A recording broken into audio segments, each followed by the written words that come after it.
All right, bro. We got to address the elephant in the room. Honestly, bro. This just has to be said. This just has to be done. So look, man. The ban list is kind of unique. It's kind of interesting.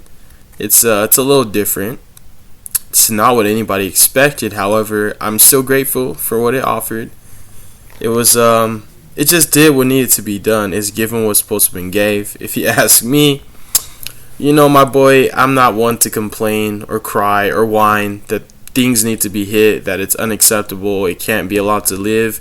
Honestly, I'm more of like an adapt and overcome kind of guy where I'm just like, it's okay. I've never been in a format where I felt like I didn't want to play. I thrive in adversity. I love a challenge. I prefer a challenging format. I prefer a diverse format. I even like formats where there's only one or two decks that are like considered the best meta contenders. There's never really been a format where I just wasn't here for it. I just have a healthy love for the game, and I think that it's also a healthy exercise. In general, it's a strategic game, but I think it's healthy also to be okay with being challenged.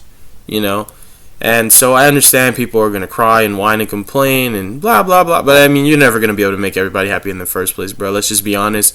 There's always going to be people whining about something that just, they can't beat. Something that's too good. There's always going to be problem cards, quote, quote, so to speak. There's always going to be good cards. Good cards are allowed to exist, but people can't wrap their mind around that. And it's really hard for them to sit here and say, this card's good and I want it to stay. But I like this format. I think it's super diverse. It's super healthy. There's so many decks that are allowed to thrive.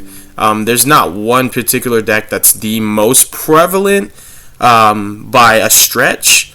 A lot of decks are really neck and neck and pretty close to each other in power. In the terms of what tier and caliber, I think that these definitively are going to be the best decks. We're going to talk about it. But I want to give a brief synopsis on how I feel about the format. There's a lot of trending staples. There's a lot of different cards that are specifically tailored to a matchup. And I'm just going to say this right now. Honestly, the way I approach every format is always like, I need coverage for every matchup. I need a universally applicable card for every matchup. So cards like Evenly, Lightning Storm, Dark Ruler, Talents, Tactics, Thrust, Droplets, cards like that, Lava Golem, Kaiju, Spear Mode, things like that where they're not predicated to a specific matchup, but when they can cover multiple. I always enjoy those kinds of side deck staples as opposed to like specifically putting in Druid Worm for the Unchained matchup. Specifically putting in like Super Poly for the Brandon, just things like that where it's for one specific matchup. Unless your deck has a terrible matchup, then I understand. So this is kind of just going to be a tier list, so to speak, but actually it's really not. It's going to be the top decks, and what I have here is 1, 2, 3, 4, 5-ish, 6, 7-ish, 8, and 9. And really there's 10, but I did some kind of like combination with the Runic and Sprite variants and for hire variants, and I just kind of just meshed them all together. So right now there's like 9 decks. Now I know people are used to top 10 and it's going to drive them crazy, right? It's going to drive them crazy, bro. Actually, you know what? I can do this even though it's super biased. But what I'm going to do is I'm just going to put them right up here where the Dragon Link cards are. Because TBH, this deck is clapping right now. Like, this deck is clapping everything up right now, bro. You guys just, this is my biased opinion. So I'm going to put Dragon Maid cards up here. Where's Tidying? Where's the Broken Tools? There we go. And I'm going to do my best to make sure that the video is not ridiculously long. Just get straight to the point, keep it clear, cut, and concise, and honestly, that's it, that's all. So these are the decks that I think currently right now are the best decks. If we put in order, it's going to be a little bit more difficult, but we'll do that. So right now, post-ban list, I think the top 10 best decks are Mannadium, Dragon Link, Dragon Maid, just Dragon. I know people think Dragon Link is an archetype, but contrary to what is a popular belief Dragon Link is not an archetype. If you want to give it an archetype name, then you can call it Rockets. But is it really a Rocket deck when you play 6 Rocket cards in it? Is it really a Chaos deck now with only 1 Chaos space? You know, it's that's what they call a Dragon Link. It's just a deck full of good Dragon cards that primarily perform Link summoning. And a lot of the utility-based cards are Link monsters. So that's my opinion. That's my take. That's why I think it's called Dragon Link. However, like archetype specifics, you know, like Dragon Maid, like my favorite Dragon variant is Dragon Maids being the primary component. The composition of the deck has a mixture of like Rockets and Bystials, which is cool. Bystials are crazy right now, honestly. They're insane. Like, they're insane in the Mannadium matchup. They're insane in the Branded matchup. They're insane in the Unchained matchup. They're really actually good against Labyrinth. They're really, really, really crazy against Tearlament, which is on the rise right now, honestly. For one thing, I feel that a Rise Heart being released, being confined to the ban list, changed the diversity of the format and also enables stuff like this. Right? And then it enables decks like this. You know what else it enables? It enables stuff like this. Cards like this. So the format is so much healthier, in my opinion, with the Rise Heart being gone. Not that it was cancer, toxic, trash, burn it, I can't play Yu-Gi-Oh! But there were good cards, great cards, you know, phenomenal cards that you could not play as long as the Rise Heart existed. So yeah, and if you like this kind of content, subscribe to the channel. Sub. It's free. Leave a like if you liked the video. Leave a dislike if you didn't. Join the Discord. It's free. It supports me. It helps me to eat. In addition to that, why would you not be tapped in and locked in? You know, if you want to continue to watch content, why not? Subbing is free. It's an easy thing to do. If you want to go further, if you feel like I tickle certain parts of your brain and I have access to knowledge that you want access to, I don't mind going on my day and definitely, you know, having some one-on-one with you, mentoring, coaching, duels, so many things that are offered in a variety that are Patreon exclusive. But I already do so much already on the channel. So we'll do a structure in a minute. So yeah, like I think it's Mannadium, I think it's dragons, so I'm just going to call them dragons because Dragon Maids are dragons and they're the coolest of all dragons and they're honestly like one of my favorite decks. They're iconic. I think Runic variants, Sprite, and For Hire being the most popular. Like Runic, Sprite, For Hire is a deck. And Runic variants in general. That's why like Runic is separate. And then like For Hire, Sprite, you know. And then you have like Melfi's, which I forgot to incorporate. And that's why like it pretty much is a top 10, honestly. It really is. MILF, that's so funny. Where's like one of the coolest ones? Penny, and then Caddy. Boom. And then Mary Melfi's. Yeah, so honestly, it's crazy. Like, the level 2 stuff is just crazy. It all is. Yeah, so I think Mannadium, Dragons, level 2 good stuff, Runic, Sprite, Melfi, For Hire, all have a place in this format, and they can dominate, honestly. I'm going to talk more in depth, but I just want to skim through real fast. Rescue Ace, I think, has a place right now.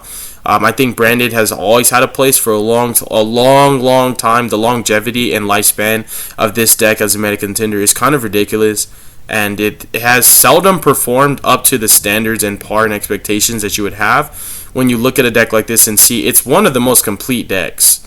Rescue Ace, there are decks that are really, really good right now that are not complete by any shape or form. Like, by any stretch of the imagination, would you say Rocket Dragon Link is a complete deck? It's missing so many tools. It has so many cards on the ban list right now, and it got hit again. It got Magnamut hit to 1, and then it also got slapped in the face with Chaos Space going to 1. They didn't ban anything. They just simply hurt the consistency, which is totally fine, you know. Where were we when Chaos Space didn't exist? Where were we when Magnamut didn't exist? We were still playing a good deck. It's still a good deck with or without him. You have like the Chimera variants, which I kept next to Branded because most of the time Chimera is played as a branded variant. You have Pearlies, which is just crazy. This deck is so crazy. This deck goes so crazy. This deck is just, it's too much, bro. Honestly, like sometimes it's just too much. Too much. Like, this deck is the spirit of too much. Spirit of too much. I banish you. I cast you out right now. Unchained. Unchained is also ridiculous. Obviously, we know this has a place in the format. You have Labyrinth. This deck is obviously redunculous. We know that this has a place in the format, in the last format, and the new. Some of these decks already had a place in the format. And then we have the true elephant in the room to address, which currently has a place in the format, which it felt like it genuinely didn't prior. But yeah, and I have more Telemint cards up here than I do of any other archetype, because this is probably going to be talked about the most potentially. And then I have like extra deck cards to represent the decks, and then I have trending staples like D-Barrier, like Eradicator, Epidemic Virus, Prosperity. Well, both the book cards are probably still going to be played. Right now, a lot of them are not being cut. And you have like the tactic cards, which are always going to be broke. Shifter, even though Cash is kind of like feeling like it's not a real deck anymore, nonetheless, it's going to make Shifter even more insane. And then here's a deck that I actually forgot to mention here. I know that it's not like tier 1 in a lot of people's eyes, and a lot of people aren't going to agree with me, but I am just going to be biased because I do feel like you have to respect this deck, and Shifter's the reason why, and then there's also another reason why, outside of it just being a good deck. So yeah, I have all 60 slots filled. I'm very happy about that. I'm glad that I actually remembered to just be biased and put Dragon Maids in, even though people don't think it's a real deck. Nobody like really plays it. And then Flu, because I think Flu is, it's very similar. You're gonna feel like playing against Flu is gonna be how it feels like to play against Cash now, honestly, if you ask me, because it's the deck that plays some ridiculous floodgates that we don't like. And honestly, that's what gives it the unfair aspect. Was Flu and Cash like putting up a board full of negations? No, not necessarily. They were just consistent. Their engines were really good, and they had solid one-card starters, and then they had lingering effects that crippled so many archetypes that it gave itself became a bad matchup for a myriad of decks that were meta contenders. So yeah, then you have Droll. I don't know how I specifically feel about Droll and the book cards. I don't really know how I feel about them. I don't look at these and say, I have to have these somewhere in my list in main or side. And I look at Droll like, maybe I should. Like, maybe I should respect Mannadium that much. Maybe I should respect Rescue Ace, Dragon Link that much, and Flu. But then you have like Lab. You have like Tearlaments. You have Unchained. You have like maybe Branded, but like Branded's not really gonna like. Well, it depends. If you're like playing Chimera Branded, then yeah, Droll's really good. So I feel like Droll has enough coverage to say I allocate a slot for it, but I don't know if I should main deck it. And then Droplets, which is one of my favorite cards. This is a broken card. This is a custom card. I definitely think that this has a place. I think that Droplets, Talents, and Dark Rulers, like the Tactics cards, I think they're wonderful. And then you have cards like Shifter and Droll that, like, this deck and this deck, you never want to allow them to play. Like, you want to actually, like, prevent the board and not try and break it. This deck, you never want to allow it to play because this might happen to you. And then this deck, sometimes you don't want to allow it to play because, like, this might happen to you, you know? This deck, I think you can just let it play and break the board, even though this might happen to you. So, like, I think as far as board breakers go, board breakers are definitely going to be better against, like, this deck, against Dragon Link, against Rescue Ace. It's 50-50 on Sprite. This deck plays through hand traps so much. I think I'm in a teeter-totter. So, yeah, I don't know. I think board breakers are good against tier. They're definitely fair against Flu.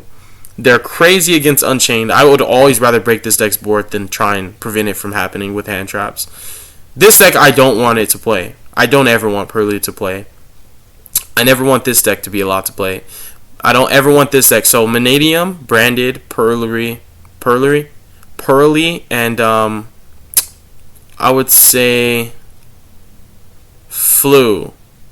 I feel like I never want to allow them to play. I'd rather prevent the board from happening than break it. But yeah, that's just me. That's just my hot take. The rest of them, I'm okay with either way. Like, let the board be made, or just break it and let them play solitaire. Herald of the Abyss, another really, really trending target for Thrust. I think it's still going to stay, because as long as like Purrely is here, and like this deck is here, and like this deck is here, and like this deck is here, and like even this deck, yeah, I just feel like it's really hard to not say this is a crazy card, as well as Slayer.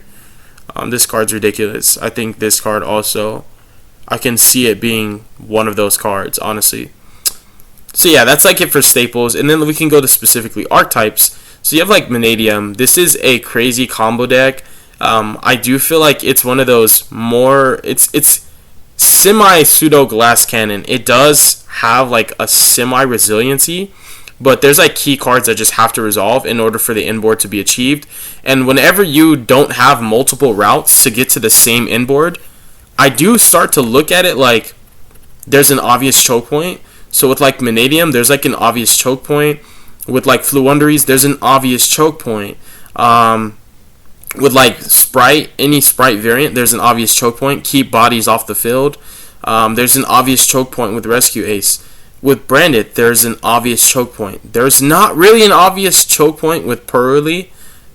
There's not really an obvious choke point with Unchained. There's not like a specific play where you're like, this is where I need to hold my hand trap.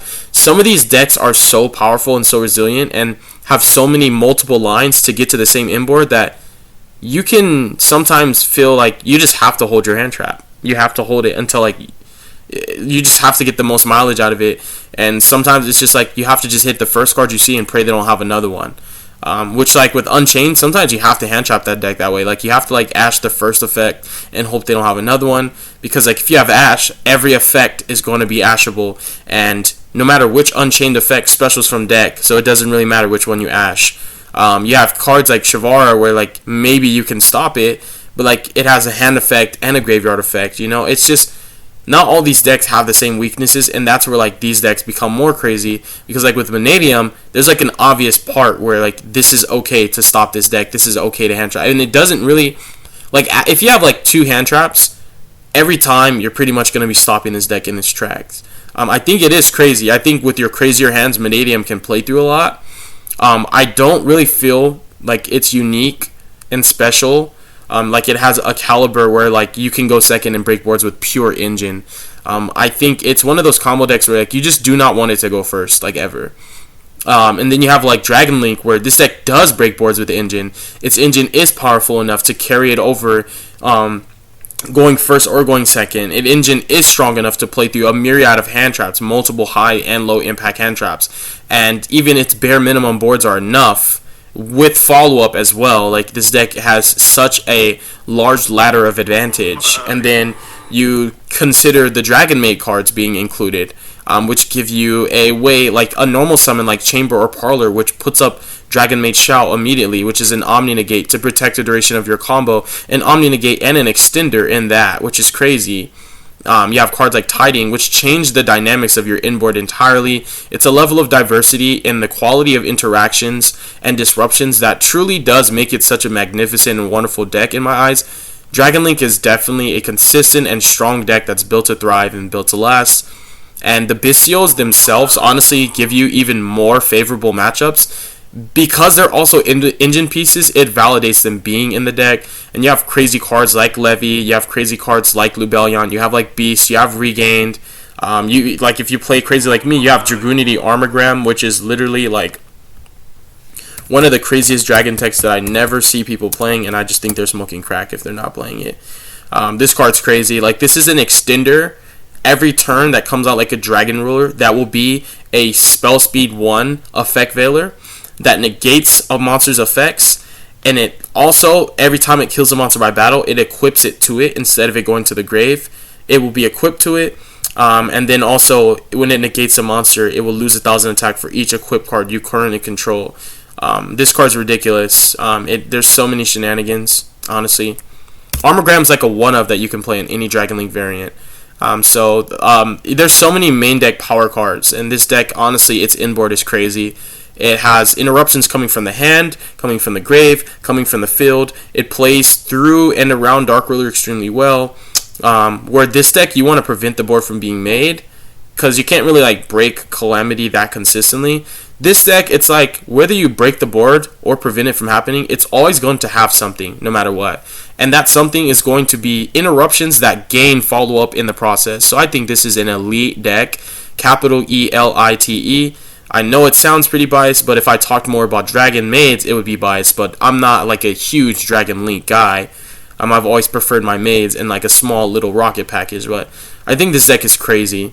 I think it's very, very powerful. It gains just too much advantage and momentum so quickly and applies so much pressure. And when you're able to like activate Lubellion and add Druid Swarm and say, hey, I banish Yama, and then I send my Druid Swarm from the field to the grave to summon Lubellion and send your Unchained Soul of Rage to the grave, and then I place Branded Beast up to then deal with the next threat, and I literally 1-for-3 you, I Beast Pop, I Druid Swarm Sin, and I banish Yama. That's a 1-for-3 with one card.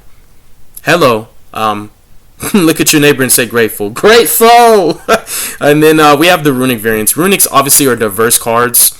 They have their own toolbox. The utility is pretty unrivaled when you consider a splashable engine. Runic has pretty unrivaled, unrivaled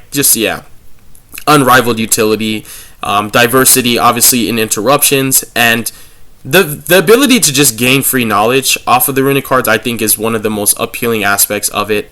But it's always played as an engine, and pure Runic decks just don't really have the power and don't really have the inboards that are desirable in my eyes. And then you have like the For Hire cards, the Melfi cards, and the Sprite cards, which typically nowadays are always played with Runic cards because Runics are a superior level 2 engine if you want to integrate sprites or integrate Runic into your sprites. Either way, you're always going to see sprites, Runics, and maybe one of these splash. Sometimes all. Some people are crazy like me and they play 60 card level 2 good stuff.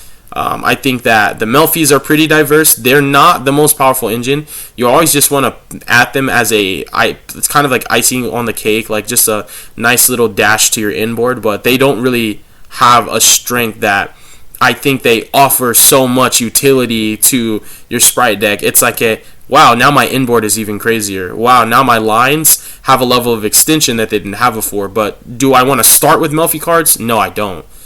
Do I want to start with For Hire cards? Yes, I do. I think the For Hire deck in general is just really strong. I'm actually a For Hire player. Like before, long before Rex came out, I was playing For Hires. Like I've been playing them since 2018 or 2019. Actually, 2018. Yeah, that's when I started playing them. And then Sprites. I think Sprites are always nice. I think they're a really powerful deck. Their engine's crazy. Speaking of, I should go to Extra Decks while I'm talking about these archetypes. This card is just...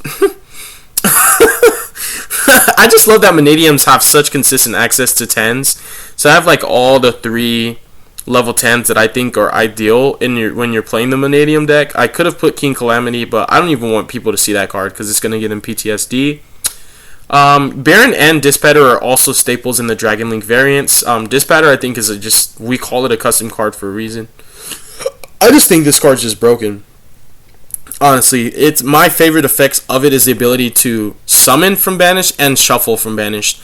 When you have infinite recursion and a disruption, and the fact that the infinite recursion is also infinitely recurable, I think that's broken. Like a grind game that is in a caliber of its own. And then this card is just disgusting. It makes me feel like honestly, that's another reason why Dragon Link can just break any board, honestly, because like you can make this card anytime, any moment, and if there's a rocket in your grave, you're golden. Like now it's going to pressure a board that cannot pressure it back, and it will break the board every time. So this deck is always able to break the board. I feel like it's so powerful. It's such a firm and dominant archetype where I feel so safe playing it. It's really a safe choice for me. The same with Runics and Sprite variants. They do feel really safe because they do, like when you're able to play through a myriad of hand traps, negations, spot removals, and graveyard disruptions, like where like this deck cannot do that. It cannot play through a myriad. A myriad is multiple, like a lot, not just a little bit, like a lot. These two decks, like these two clumps and pile, because like Dragon Link's like a pile of cards, like Sprite variants, Melfi, Runic variants, all these are just all one deck in my eyes. It's a pile of cards. They can do the same, which is crazy. You have like Ibli Locks, You have a lot of crazy stuff, honestly, like the archetype specific negations playing through imperm and hand traps with like red and carrot. It's just crazy. Smashers, just such a crazy card. Double cross, yeah, the sprites are just really good. Then you have like rescue ace. I think the problem with this deck is not being able to kill consistently, like to have like critical mass that applies pressure. That just putting up lethal consistently has been an issue for me playing Rescue Ace.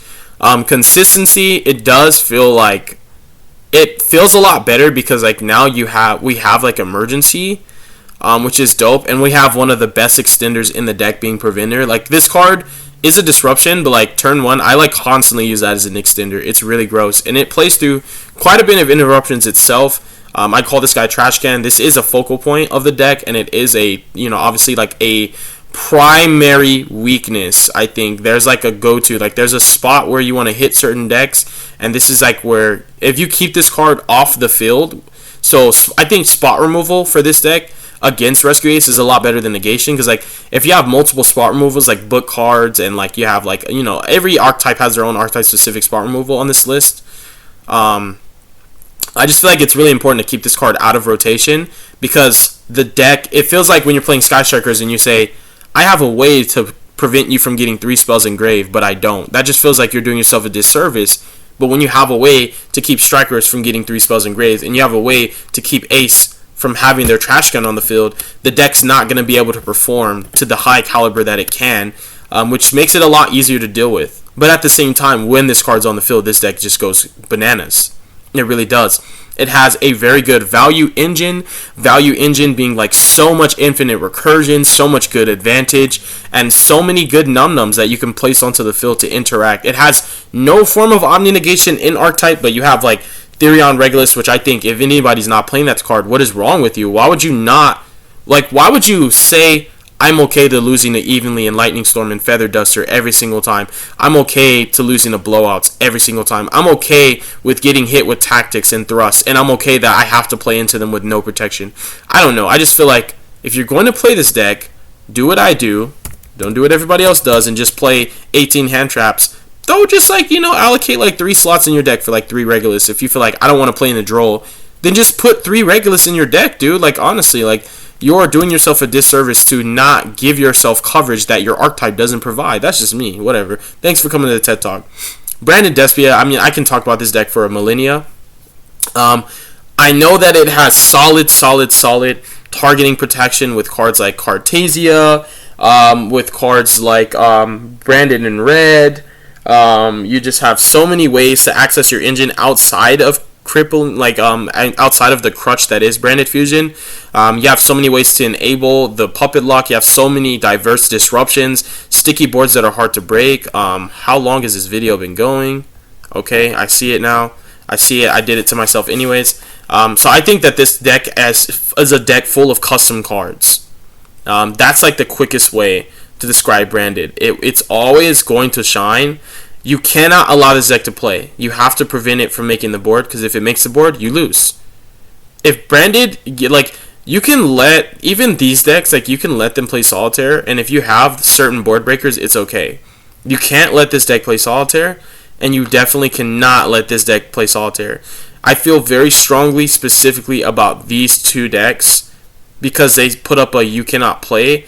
With Flu, whether you let them play or don't, if they draw Featherstorm and just have a target, it doesn't matter what hand trap or board breaker you have. Like, it's just going to happen. With these decks, you have control over whether it happens. You have to prevent it. You have to.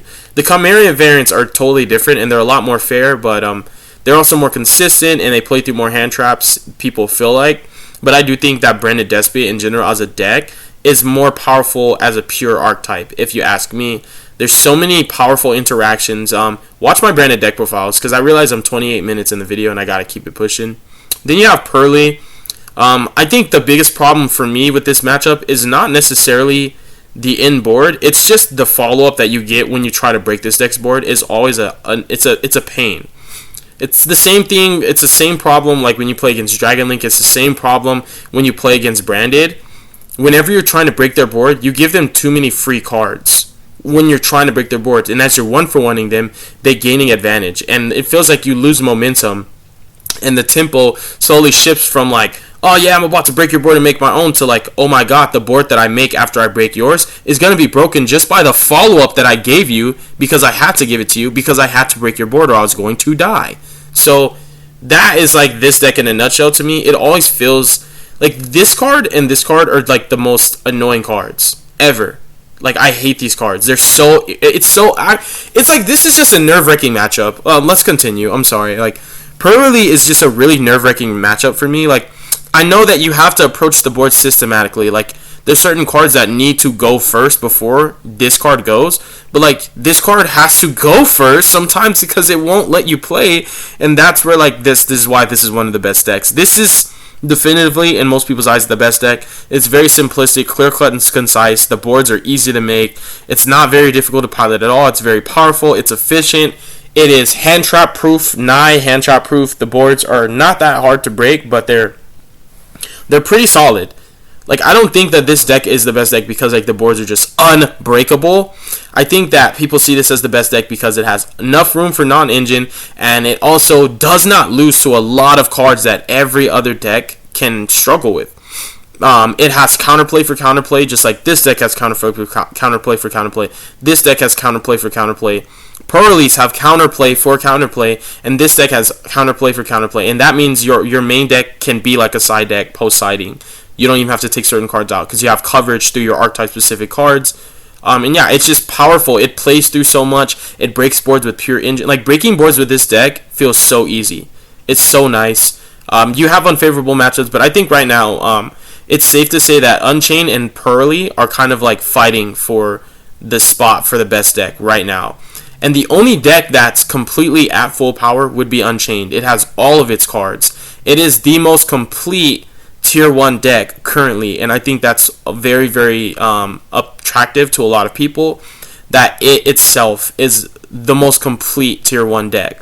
It has all of its cards, and it has access to really, really nifty num-nums like Tour Guide, the DDD cards. There's so many Fiend extenders that you can play, and just Yama being pseudo generic makes it even crazier how, like, you can make it into like a Electromite turbo, like put 2 Pendulums on the field and go off, put any 2 Fiends on the field and go off, and it's just ridiculous. Like, the Zeus lines, like the DDD package, like the inboards are just so gross. Like, Nightmare Griffin is sometimes an FTK. Like, Nightmare Griffin puts checkmate in the Fear of God in so many matchups. And then you have like Lab.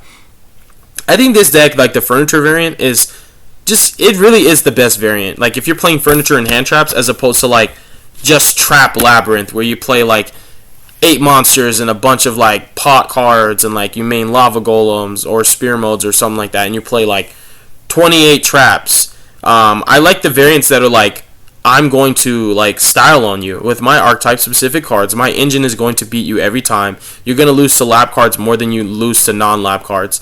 I'm going to infinitely debarrier or eradicator you. I'm going to put you on infinite. Like, this deck can go infinite with looping like Saruma and Chamber and Yama. This deck can go infinite, like on like this is the definition of going infinite. Dragon Link and Brandon can go infinite. This deck cannot actually go infinite, but it can like manage its resources to the point where like you can get to turn 9 and you're actually still able to play. Which most, you know, that turn 9, that's just blasphemy. It doesn't exist.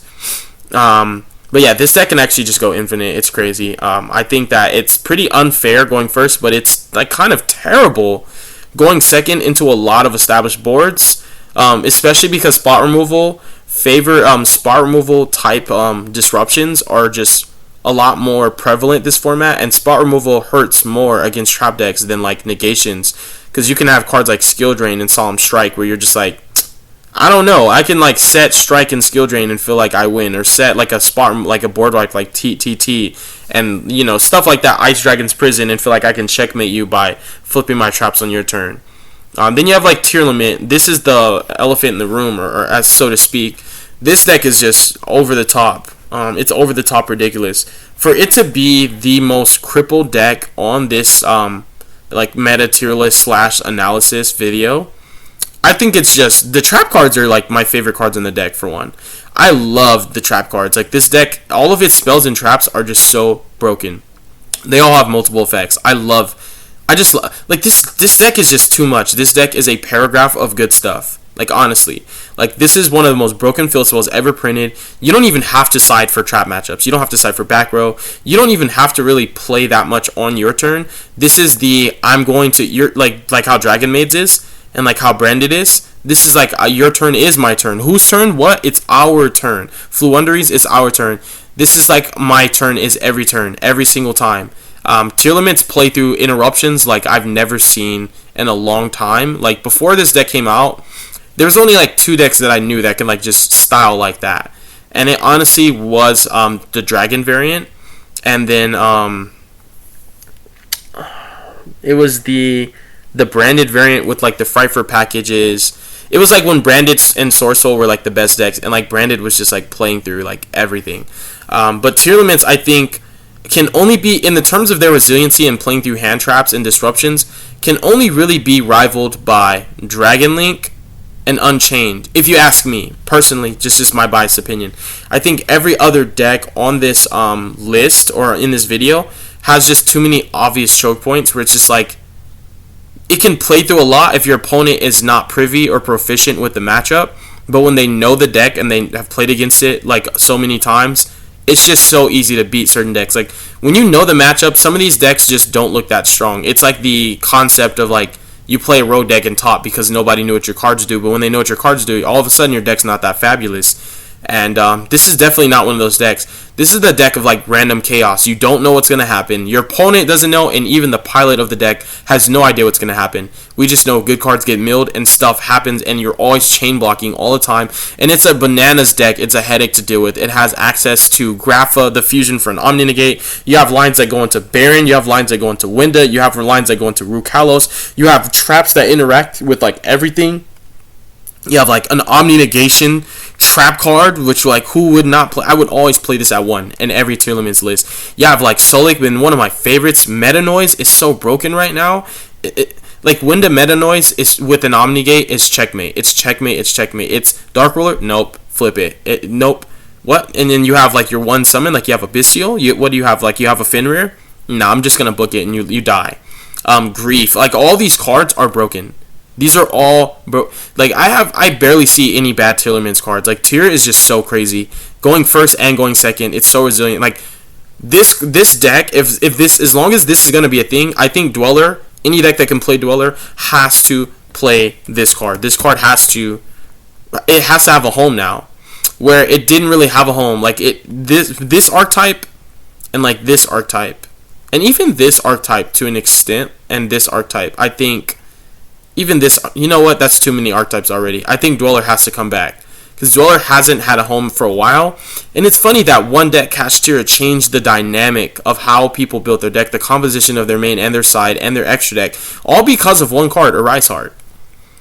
So yeah, I think Tear is just crazy. It's so good.